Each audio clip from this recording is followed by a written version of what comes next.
السلام علیکم ورحمت الله وبرکاته. ملګرو دا زمونږ په معاشره کې کوم سیستم روان دی چې یوه پیغله جینۍ خپل یار سره مټیزه وتښتېده او خپله کورنۍ یې په شرمونو باندې وشرموله. اوس د هغه جینۍ د مور تازه انټرویو خو مخې ته راغلی ده او هغې دا ویلي دي چې زه به اوس خودکشي کوم ځکه چې زه په خپله کورنۍ کې په شرمونو باندې وشرمېدم. نو ملګرو که تاسو په دې ویډیو کې د هغه مور جړه او فریاد اورېدل غواړئ نو مهرباني وکړئ که تاسو زموږ چینل کې نوي وئ نو زموږ د چینل مخه در سره سبسکرایب کړئ او خوا کې ورسره د ټلۍ بټن ووهئ چې تاسو ته زموږ خبر ډېر زر در رسي. ملګرو واقعي چې نن سبا زموږ په معاشره کې فحاشي ډېره عام شوې ده. نن سبا پیغلې جنکۍ د کور نه ولې مټیزې تښتي اخره ور هغه په څه خبره مجبورېږي. ملګرو داسې یوه دردناکه واقعه خو مخې ته راپېښه شوې ده چې د 18 کالو پیغله جینۍ چې هغې په 11 کې سبق ویلی او هغې په کالج کې یو هلک سره یارانه هم واچوله او د هغې نه پس هغه هلک سره مټیزه هم وتښتېده.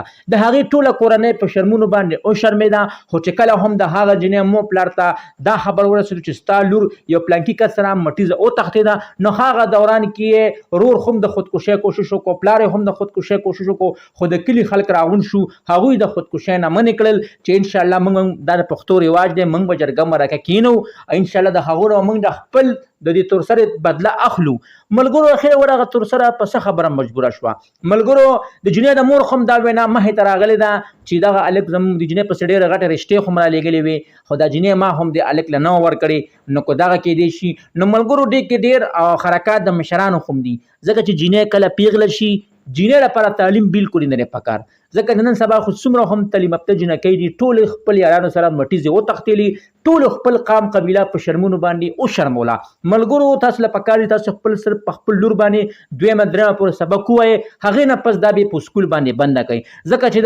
ځکه دا د پښتو معاشره ده د جینۍ لپاره یا کور دی یا ګور دی. الله مګر که اوس یو ستا لور ده که هغه 14 پاس کړي هغه ښه تعلیم هم وکړي او هغه خپل یار سره مټیزه وتښتي نو ستا د قام قبیلې نوم یې په شرمونو باندې وشرمو. ملګرو زه په هغه 14 تعلیم باندې څه کوم چې یو تورسره زما زندګي بربادوي. ملګرو د پښتو معاشره کې چې یو جینۍ د کور نه مټیزه وتښتي نو تر قیامته پورې په هغو باندې یو تور فورې شي یا به هغو مړي کوي یا به هغو په دشمنۍ باندې اوړي که هغو مړي نه کړي که هغو په دشمنۍ باندې نه اوړي نو دا د پښتو معاشرې خلک ته په حیا کې نه پرېږدي. ملګرو زه هر چا ته دا خواست کوم چې خپلې تورسرې د سکولونو را کالجونو راوباسئ په هغو باندې سکولونه مه وایئ ځکه نن سبا په سکولونو ماحول ډېر خراب شوی دی. تاسو که نن سبا پېښور یونیورسټۍ ته لاړ شئ که تاسو نن سبا هر یونیورسټۍ ته لاړ شئ د پاکستان نو هلته کې یو هر جینۍ به ځان نه یار نیولي هر جینۍ به یو هلک سره یارانه اچولي یا به ورسره غلط تعلقات ساتي. نو ملګرو خپل تورسرې د خپل لاسونو لاندې کوئ ځکه دا د پښتو معاشره ده. د پښتو معاشره کې د ښځې لپاره یا